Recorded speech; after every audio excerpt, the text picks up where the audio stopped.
ॐ पूर्णमदः पूर्णमिदं पूर्णात् पूर्णमुदच्यते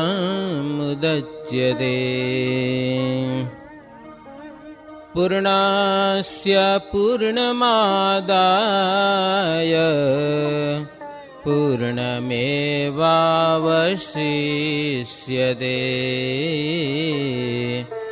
पूर्णमेवावशिष्यते।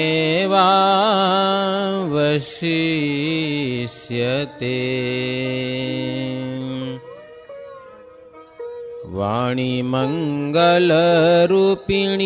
च हसितं यस्यास्ति वै मंगलम् नेत्रे मंगलदे च दुर्विलसितं नृणां परं मंगलम्। वक्त्रं मंगलकृच्च पादचलितं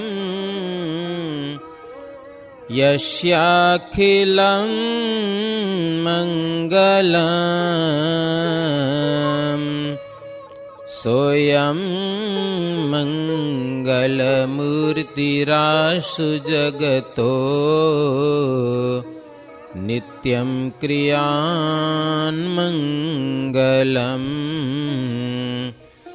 नित्यं क्रियान्मङ्गलम्।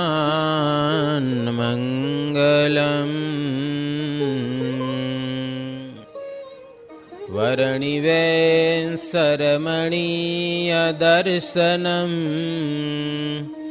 मन्दहासरुचिराननाम्बुजम् पूजितां सुरनरोत्तमैर्मुदा धर्मनन्दनमहं विचिन्तये धर्मनन्दनमहं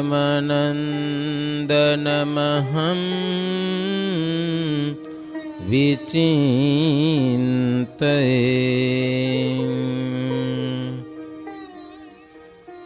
स्वामिनारायणो नीलकण्ठो नारायणो हरिः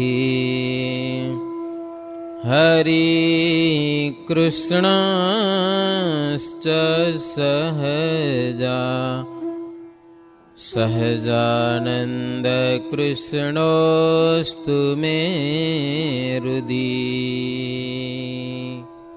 सहजानन्द कृष्णोऽस्तु मे हृदि।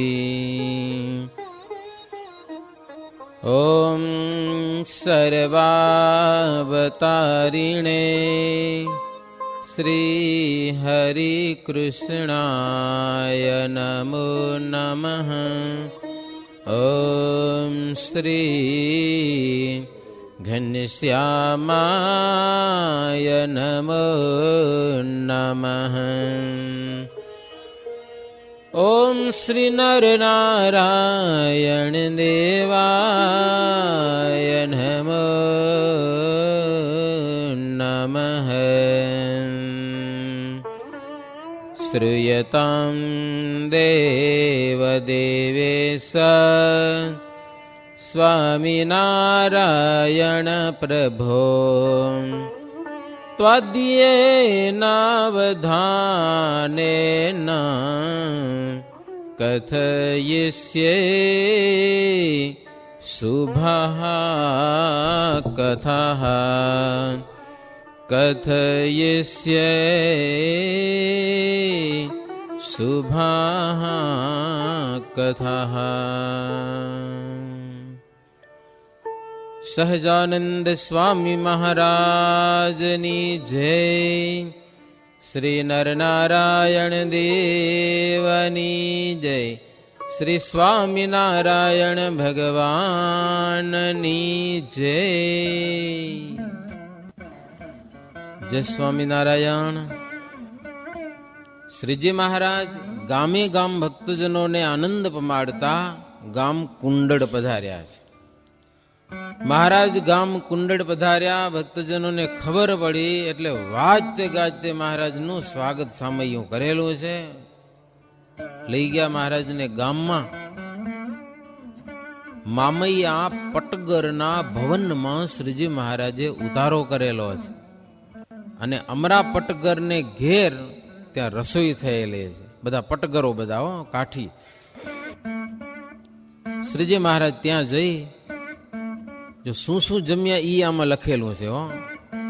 શીરો, વડા, ભજીયા, પૂરી વગેરે શ્રીજી મહારાજ થાળ જમ્યા કુંડળ ગામમાં. ત્યાંના ભક્તજનોને પ્રસન્ન કરીને, કેવા કુંડળના ભક્તજનો, રામ પટગર હતા. બપોરનો સમય મહારાજ એમાં આવતા હશે, ગાયોને ને ભેંસોને ને બળદને ને પાણી પાવા જતા હતા. તે આંગરેલું પાણી પી ન જાય એટલા માટે મોઢામાં ઘેણા બાંધી દીધા હતા. ચોપાના મોઢામાં મોટા મોટા કપડા. મહારાજ કે એટલે આ શું કર્યું તો કે મહારાજ આમને આમ પાણી પીવે તો આંગરેલું પાણી પી જાય. લ્યો મહારાજ કે પણ એ માણસ માટે લખ્યું છે પાણી ગાડીને પીવું. ઈ ગાયો ભેંસો ક્યાં પાણી ગાડવા જાય? એને તું પાણી પીવા દે. મહારાજ કે ઓલ્યો પટગર કે મહારાજ આંગરેલું પાણી પીશે તો એનું કલ્યાણ નહીં થાય. શું? મહારાજ કે કલ્યાણ અમે એમને કરશું, તું એને પાણી પીવા દે. મોઢામાં ઘેણા બાંધે તો પાણી કેમ પીએ? કે નળ થોડા ઘેણા બાંધે એમ. એવા ભક્તો પણ આપણા ઘરમાં પશુ હોય પણ ધર્મનું પાલન કરે. પશુ પણ એવા ભગવાનને વિશે પ્રીતિ વાળા. એમ મહારાજ કેમ કરવાવાળા. તો એવા બધા ભક્તજનોને શ્રીજી મહારાજ પ્રસન્ન કરી અને બાજુમાં જ કારિયાણી ગામ શ્રીહરિ પધાર્યા છે. હાવ બાજુમાં નહીં, થોડું કામ છેટું છે. મહારાજ કારિયાણી પધાર્યા. ભક્તજનો ત્યાં પણ સામા આવ્યા છે. મહારાજને વાજતે ગાજતે લઈ ગયા.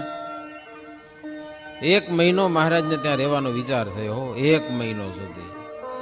આજે અમને સમય નથી તમારા ગામમાં મહિનો રહી શકીએ એમ કે નહીં, પણ મહિના સુધી કડવું શું? માનો કે અમે હાલો મહિનો રહીએ તો હાજે હરિભગત આપણા 5 થી 7 જણા હોય, 10 જણા તો હોતા નથી. લ્યો કરવું શું એ તમે વિચાર કરો. જો કે હવે તમે આગ્રહ નથી કરતા, સમજી ગયા હો કે હવે આ સાધુને રાખવામાં ફાયદો નથી, વળી નડશે પાછા. જી છે હાલવા ઢોકે, સમજ્યા કે નહીં? 1 મહિનો મહારાજને રહેવું છે કારિયાણી ગામમાં. સ્વામિનારાયણ ભગવાન છે પરોપકારી, પરોપકાર ધર્મનો વિચાર કરેલો છે. આપણે સરસ મજાનું આજુબાજુમાં કોઈ તળાવ નહીં કારિયાણી ગામમાં, એટલે મહારાજ સરોવર ગળાવવાનો વિચાર કરેલો છે. હવે તેથી આજે તો બધા જેસીબી આવી ગયા, જાત જાતના ડોઝર ને ખોદી નાખે બધું. થોડાક દિવસમાં તો ખાડા ખોદી નાખે. તેથી આ સુવિધા નથી. માણસો કામ કરે, હિંસ ને પાવડા લઈને ગમેલા ભરી ભરીને એ પાડ ઉપર નાખે તો પાડ ઊંચી થતી જાય. માણસોને જ કામ કરવાનું, સાધન તો કોઈ નહોતા. શ્રીજી મહારાજ એક એવો નવીન ઉત્સવ કરેલો છે કારિયાણી ગામમાં. નવો ઉત્સવ. પેલો તો બાજરો ભેગો કર્યો. જેટલા માણસો આવે એને હાંજેથી પલાળી નાખવાનો અને હવારે આમ ખૂબ મહારાજ બાજરો દેવો, પલાળેલો બાજરો, એ ખાવાનો અને કામ કરવાનું. આવી મહારાજ જોગવાઈ કરેલી છે. મહારાજ ખટવાંગ રાજાના ભવનમાં ઉતર્યા છે. આખો વૈશાખ મહિનો મહારાજ સરોવર ગળાવ્યો. પેલું અનાજ ભેગું કરી અને પછી સંતોને હરિભક્તોને બધાને બોલાવ્યા, આવો કારિયાણી ગામમાં. બીજો કોઈ સમયો નતો, પણ આ જ ઉત્સવ કરવો છે, સેવા ઉત્સવ.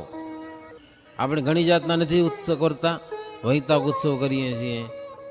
એવા જાત જાતના ઉત્સવ આજે સત્સંગમાં પણ થાય છે, ભગવાનને લગતા. પણ મહારાજ કે સેવા ઉત્સવ. પત્રિકાઓ લખાણી, ગામો ગામ થયા, સંતો હરિભક્તો બહેનો બધા આવી ગયા.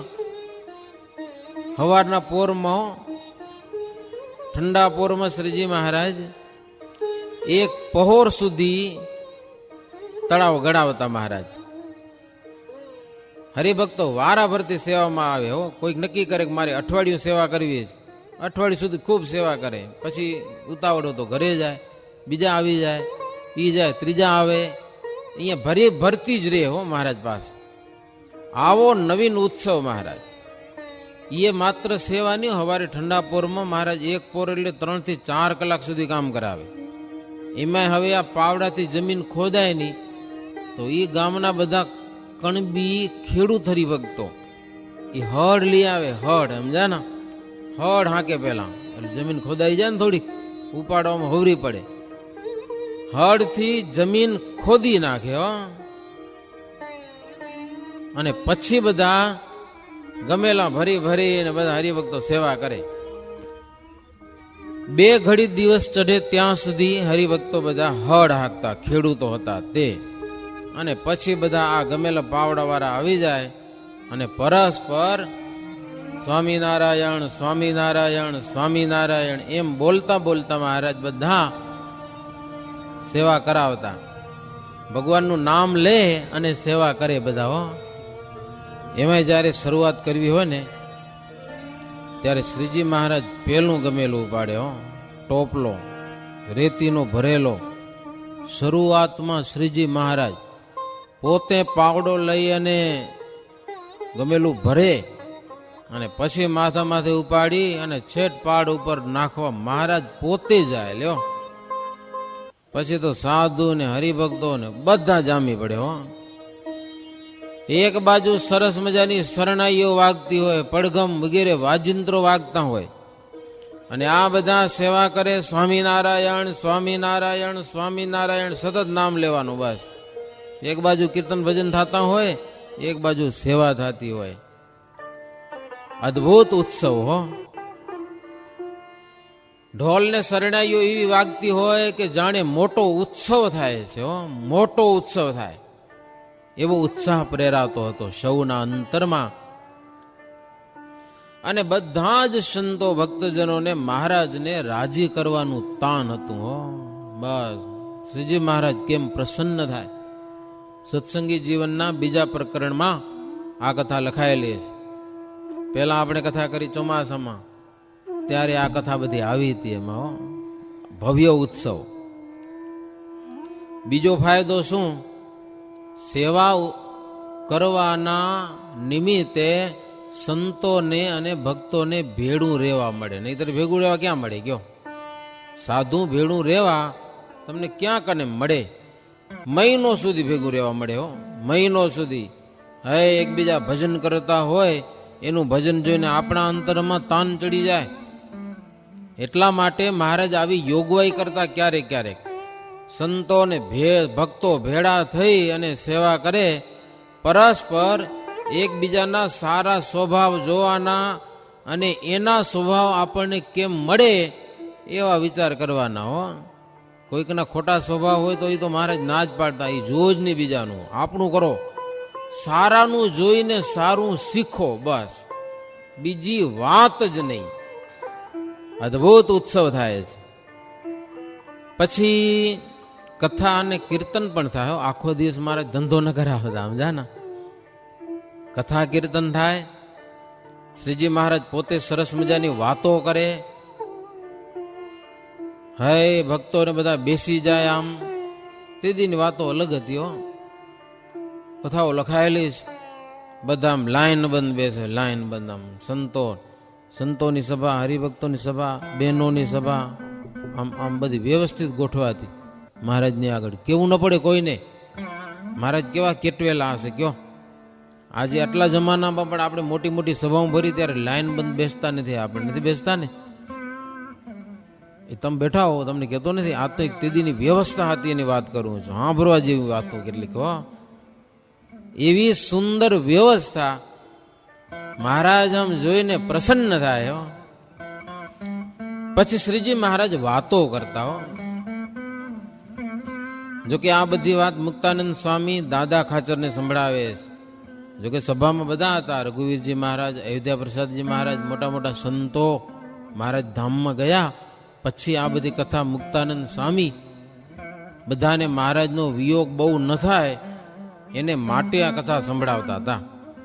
અને મુક્તાનંદ સ્વામી મહારાજના ટોટલ ચરિત્રો કહેવા માટે દેહ રાખ્યો હતો, નહીં તો રહેવું નતું. એને નક્કી કર્યું હતું જ્યાં સુધી મહારાજના સંપૂર્ણ ચરિત્રો ન કહેવાઈ જાય ત્યાં સુધી મારે ધામમાં નથી જવું. લ્યો, બધા જ ચરિત્રો પૂરા થઈ જાય પછી મારે ધામમાં જવું છે.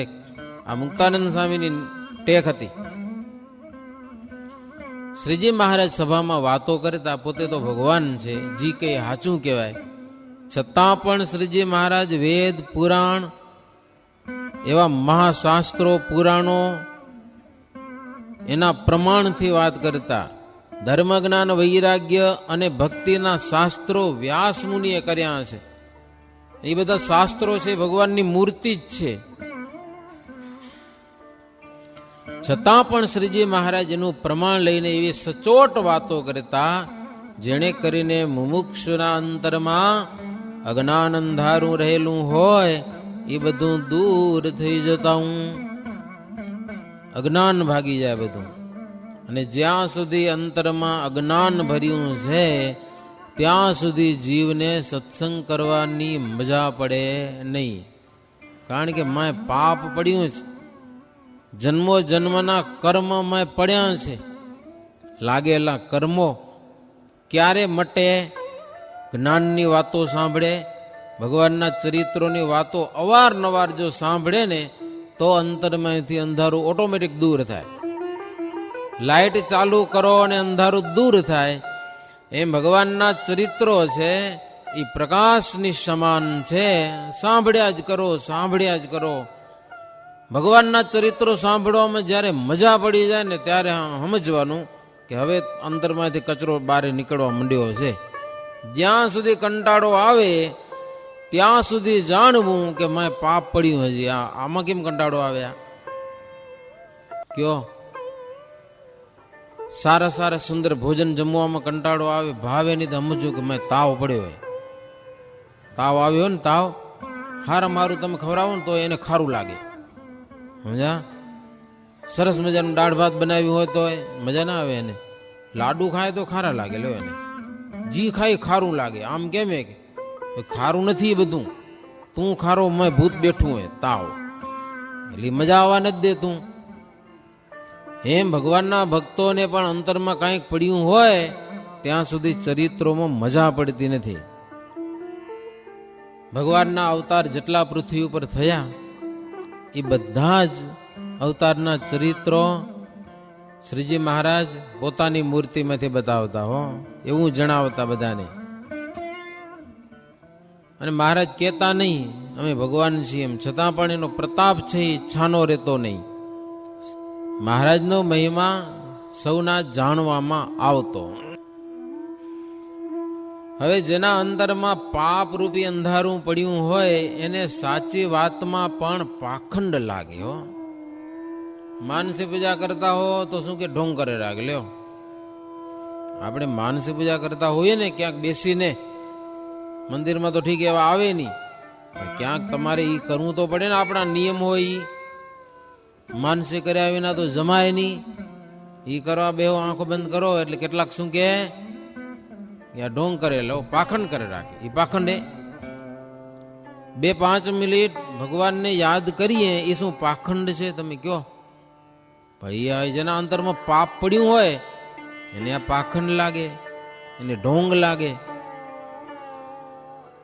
આપે ન ભજે હરિ ભજવે ન દેવે, દૈતસ જાનના દૈતસ જાનના લક્ષણ એવે. હરિ ભજન में કરે વિઘ્ન જેતે, સંબંધી અરુ સંબંધી બીનતે તે. કથા થોડીક આકરી છે હો. સમજા? શું કે મુક્તાનંદ સ્વામી ભગવાનનું ભજન કરે નહીં અને ભજન કરતા હોય એને કરવા દે નહીં. એને કેવા જાણવા? તમે કોઈ કહેશો કેવા જાણવા?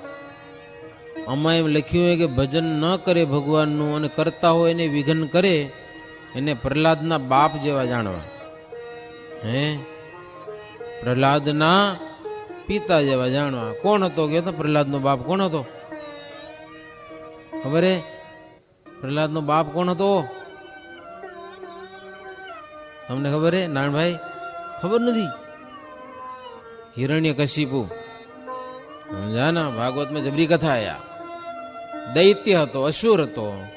ભગવાનનું ભજન કરે નહીં ને કરવા ન દે. ઈ પછી ગમે તે હોય, સંબંધી હોય કે સંબંધી ન હોય, ગમે તે હોય. અમે તો લખ્યું ભગવાન ભજતા હોય એનો દ્વેષ રાખે એ માતા પિતા કે બેન ભાઈ કાકા મામા કાકી માસા માસી ફોઈ નારી પુત્ર પુત્રી વગેરે કોઈ પણ સંબંધી હોય કે ન હોય, પણ એને બધાને દૈત્ય જાણવા. હા, ભજન કરે નહીં અને કરવા દે નહીં એને. એવો દૈત્ય માણસો તમે કોક તો હશે તમારામનો, બધા ભજન કરે સંબંધમાં. કાકા મામા ફુવા માસી બાસી બધા નામ લખી નાખીએ. લ્યો બધા હરિનું ભજન કરતા જ હોય, એમ ન કરતા હો તો ના આવા જાણવા. લ્યો એમ કીધું આમાં, હરિભજન ન કરે એવા જાણવા. બહુ હેત ન રાખવું પછી હાવ પછી ઊંધા હાલતા હોય એને રસ્તે.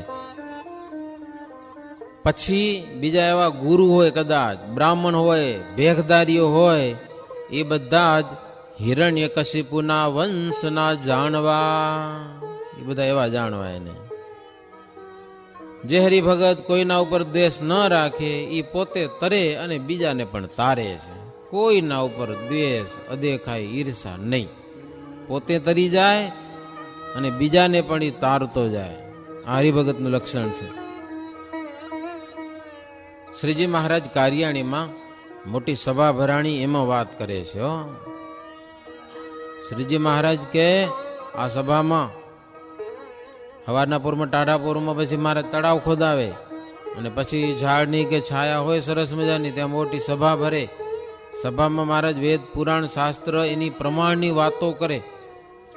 શ્રીજી મહારાજ કે પ્રહલાદને એના પિતા એક વખત કહ્યું, હિરણ્યકશિપુ પ્રહલાદને, કે તું જેનું ભજન કરે છે નારાયણ, એ મારાથી બીવે બહુ છે.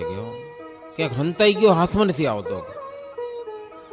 તું જેનું ભજન કરે ઈ એક વાર જો મને દેખાય ને તો એને માર્યા વિના મૂકવું નહીં. કે લ્યો તમે વિચાર કરજો, હિરણ્યકશિપુની અક્કલ કેટલી તમે વિચાર કરજો. તું જેનું ભજન કરે છે મારાથી ડરે છે. હિરણ્યકશિપુ કે પ્રહલાદ કે બાપુજી ઈ હાવ ખોટી વાત છે. કે હું જેનું ભજન કરું છું, હું જેના પ્રતાપથી તમે મને કાંઈ કરી શક્યા નથી. લ્યો તો મારા ભગવાન શું કરી શકવાના હો? કે 2 વર્ષ થઈ ગયા, કેટલા મને મારી નાખવાના તમે કેટલા ઉપાય કર્યા છે, જેના પ્રતાપથી તમે મને કાંઈ કરી શક્યા નથી. 7 વર્ષનું હું 5 વર્ષથી મારવાનો ધંધો ચાલુ કર્યો હતો હિરણ્યકશિપુએ પ્રહલાદજીને. 5 વર્ષના હતા ત્યારથી 7 વર્ષના થયા. 2 વર્ષ કેટલો મથ્યો. ડુંગરા ઉપરથી નાખી દીધા, ઝેરમાં ખવડાવ્યા, ને કાળા નાગમાં ને હાથીના પગે બાંધ્યા, ગારામાં નાખી દીધા, ને કેટલા ઉપાય કર્યા. પણ મને હજી કાંઈ થયું હોય તો તમે વિચાર કરો. જે મારું રક્ષણ કરે છે એના પ્રતાપથી તમે મને કાંઈ નથી કરી ગયા, તો એને તમે શું કરી શકવાના હો? કે લ્યો પણ હવે અક્કલ નથી આવતી એને. એનું મગજ ઠેકાણે નથી આવતો. પ્રહલાદજી કે પિતાજી એવા એ સમર્થ છે ભગવાન, મને અને તમને શ્વાસ ભરવા દે છે ત્યાં સુધી આપણે શ્વાસ ભરીએ છીએ. એની ઈચ્છા ન હોય તો આપણો શ્વાસ બંધ થઈ જાય. પછી ભલે એમ કે હાર્ટ ફેલ થઈ ગયું, આમ તો જીક્યો ઈ, પણ બંધ થઈ જાય. આ ધમણ હાલે છે ને એ જો ધારે એક ચપટી બંધ થઈ જાય, બસ સીધી નનામી નીકળે. ભાઈ આ બંધ થઈ ગયું આનું. એને કારણે તો શ્વાસ ભરીએ છીએ આપણે. અને એનું જે ભજન કરે છે એને બચાવે છે. ભજન નથી કરતા એની સામે જોતા નથી એ. તોય હિરણ્યકશિપુ પ્રહલાદને કે મને એકવાર જો ઈ દેખાય ને તો એનો સંહાર કરી નાખું, એમ એકવાર દેખાય તો થાય, છે ક્યાંક મને બતાવો. પ્રહલાદજી કે પિતાજી મારામાં છે, તમારામાં છે, બધે જલે સ્થલે વિષ્ણુ બધે જ છે, કે ક્યાં નથી? તો કે થાંભલામાં છે. તો કે હા એમાંય છે. એટલે હિરણ્યકશિપુ તલવાર લઈને થાંભલાને મારી હો, તલવાર એવી જોશથી તલવાર મારી, થાંભલો ફાટ્યો અને માયથી નરસિંહ પ્રગટ થયા, ભયંકર. આમ બધું શરીર માણસનું અને મોઢું આમ કેસવાડી વાળું સિંહનું, હો ભયંકર. એવા ઘે ઘે કરતા પ્રગટ થયા. ભગવાન પ્રગટ થયા એટલે આકાશમાં દેવતાઓને ખૂબ આનંદ થયો. હે વાજિંત્રો વગાડ્યા, ફૂલડાનો વરસાદ કર્યો અને જય જયકારનો ધ્વનિ કર્યો. બોલીએ શ્રી નરસિંહ ભગવાન કી જય. દેવતાઓને આનંદ થયો કે હવે કાંઈ કરશે, ભગવાન પ્રગટ થયા છે. ભગવાન તો ક્રોધમાં બહુ આવી ગયા હતા, ભગતની હેરાન બહુ કર્યો ને, એવા ક્રોધમાં આવી ગયા હતા ને એવી એમ ગર્જનાઓ કરે. ત્રિલોકી ગાજી ગઈ, 14 ભુવન ગાજી ગયા, એવી ગર્જના ઉપર ગર્જના, ગર્જના ઉપર ગર્જના. હિરણ્યકશિપુ પછી ભગવાને દૈત્યને કહ્યું તારું જે બળ હોય તે હવે બતાવો, કે લે જોવા આવ્યો હું. નરસિંહ ભગવાન કે હિરણ્યકશિપુને તારામાં તાકાત હોય બતાવ લે. મારા ભક્તને તે બહુ દુઃખી કરેલા છે અને એ દુઃખ થકી મેં રક્ષા કરી બધી જગ્યાએ, છતાં તને ભાન આવ્યું નહીં કે આને કાંઈ નથી થતું, તો આનું શું કારણ હશે? એમ એનું રક્ષણ કરનાર કયું તત્વ છે અને એ તત્વ કેટલું શક્તિમાન છે એ તે કાંઈ વિચાર્યું નહીં અને તને અક્કલ પણ આવી નહીં કે એવો તું પાપી અને અજ્ઞાની મૂર્ખ છે. તારા જેવા અસુરો મને કોઈ નહીં માને ને મારા ભગતને હેરાન કરશે અને આવી દશા થશે, હો અંતે બધાના આવા હાલ થશે. હવે હિરણ્યકશિપુ જાણ્યું કે હવે આ મૂકશે તો નહીં, હો પાકો બહુ હો પાછો હિરણ્યકશિપુ. ભગવાનને હાથ જોડ્યા. ભગવાનને કે તમારા હાથે જો મારું મૃત્યુ થતું હોય ને તો ઈચ્છું છું કે લ્યો રાજી છું. મારા ધન ભાગ મરણનો મને લગારેક ડર નથી, પણ તમારા હાથે મરવા કેને મળે કે લ્યો હવે આ ફરી જ ગયો, આટલી વાર વિરોધ કરતો તો અને હવે આમ બોલવા મળ્યો ભગવાનની સામે. હું તો વારે વારે એવું માગું હિરણ્યકશિપુ કે વારે વારે એવો જન્મ માગું કે તમારા હાથે મારું મૃત્યુ થાય કે લ્યો. એટલે વારે વારે ભગવાનને આવવું પડે ને, પાછું પ્રગટ થવું પડે, જાત જાતના અવતાર લેવા પડે. શ્રીજી મહારાજ કે આવું બોલ્યો હિરણ્યકશિપુ, જેણે ઇન્દ્રાદિક દેવતાઓના સ્થાન લઈ લીધા હતા, મોટા મોટા ઋષિઓ પાસે પોતાના નામે યજ્ઞ કરાવતો, હિરણ્યકશિપુ જેવો તેવો નતો. હા, બીજા કોઈ દેવતાનું નામ નહીં લેવાના, સ્વાહા સ્વામ હિરણ્યકશિપુનું જ નામ આવે, હો એવા યજ્ઞો થતા. અને દેવતાઓ, ગંધર્વો, નારદ, તુમરું એ બધા એની પ્રશંસા કરતા, નહીતર એને મારે મારો, સાધુને મારતો એવો રમી હતો. બધાને એના વખાણ કરવા પડે. નારદજી જેવાને પણ હિરણ્યકશિપુના વખાણ કરવા પડે. નારદજીને તો આવડે બધું, પછી કેમ વખાણ કરે ઈ? આટલી સામર્થ્ય હતી પણ પોતાનો જ પુત્ર એવો જે પ્રહલાદ એનો દ્રોહ કરી અને બ્રહ્માએ જેટલા વરદાન આપ્યા હતા ને બધા વરદાનને પોતે જ નાશ કરી નાખ્યો. ઉપાય જ એવો કર્યો કે વરદાન જ નાશ થઈ જાય. લ્યો, વરદાન મળ્યું હોય તો હાંચવું પડે કે નહીં? તમને હોનું મળી ગયું તો હાંચવું પડે કે નહીં? જેને તેને દેતા ફરો તો પછી રે તમારા હાથમાં. દ્રવ્ય મળ્યું તમને, લાખો કરોડો રૂપિયા મળ્યા, હાંચવા પડે કે નહીં એને? કે ગમે તેમ કરો તો હાલે? ઉડી જાય, ઉડી. જોત જોતામાં કેટલાના ઉડી ગયા પૈસા, કાંઈ હાથમાં ન રે. હા, કરોડપતિમાંથી સીધો રોડપતિ થઈ જાય, ભૂખ ભેગો થઈ જાય. હાંચવે નહીં તો. વરદાન મળ્યા હતા હિરણ્યકશિપુને, દિવસે નંબરું ને રાતે નંબરું ને માણસથી નંબરું ને પશુથી નંબરું ને હુકાથી નમરું ને લીલાથી નમરું ને લોઢાથી નમરું ને લાકડાથી નમરું ને અંદર નમરું ને બારે નમરું ને આકાશમાં નમરું, પૃથ્વી ઉપર નમરું, પાતાળમાં નમરું, જેટલું હુજી એટલું માગી લીધું, સમજ્યા ને. પણ ધંધો જ એવો કર્યો કે બધા જ વરદાન એના ખલાસ થઈ ગયા. અને ભગવાને આવી કરી અને એના આંતરડા કાઢ્યો પેલા પેટમાંથી. નખ હતા, સિંહના નખ હોય ને એવા નખ વડે કરીને આંતરડા કાઢી અને ભગવાને હાર બનાવ્યો. હો હે ભગવાન લોહી લુવાણ થઈ ગયા અને માર્યો ને. શ્રીજી મહારાજ કે નરસિંહ ભગવાન કેવા શોભતા હતા, જેવું ઓલું ઉનાળામાં કેસુડાનું ઝાડ હોય અને એમાં પાંદડું લગભગ એકે ન હોય, આખું ઝાડ ફૂલથી જ ભર્યું હોય, એવા નરસિંહ ભગવાન શોભતા હતા. હિરણ્યકશિપુને માર્યા પછી હિરણ્યકશિપુનો નાશ થયો એટલે ભવ બ્રહ્મા પણ પ્રસન્ન થયા છે. ભગવાને ઉમરા ઉપર બેસી અને હિરણ્યકશિપુનો નાશ કરેલો છે. બધા દેવતાઓ રાજી થયેલા છે. ભલે ગયો ઘણાને હેરાન કરતો.